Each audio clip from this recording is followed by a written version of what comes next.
ബഹുമാനപ്പെട്ട ഉസ്താദ്മാരെ, പ്രിയ കൂട്ടുകാരെ, അസ്സലാമു അലൈക്കും. പ്രവാചകന്റെ അവദാനങ്ങളും പാടിയും പറഞ്ഞുകൊണ്ടിരിക്കുന്ന ഈ സുന്ദര നിമിഷത്തിൽ കുറച്ചു കാര്യങ്ങൾ നിങ്ങളോട് സംവദിക്കാൻ ഞാൻ ആഗ്രഹിക്കുന്നു. അള്ളാഹു സന്തോഷത്തിലാക്കട്ടെ.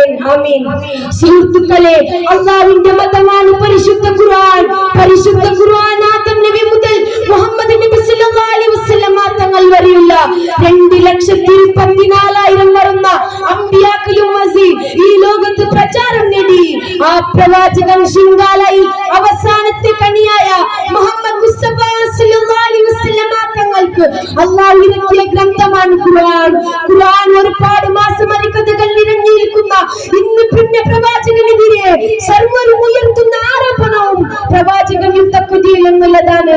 സുഹൃത്തുക്കളെ, ഇസ്ലാം വാളെടുക്കാൻ തുടങ്ങിയത് ശത്രുവാരികൾ ജീവന്റെ പിന്നണിയിൽ ഭീഷണിയായപ്പോൾ യുദ്ധം കൊണ്ട് ചേർത്ത് നിൽക്കാൻ അള്ളാഹുവിന്റെ കൽപ്പനയുണ്ടാകട്ടെ.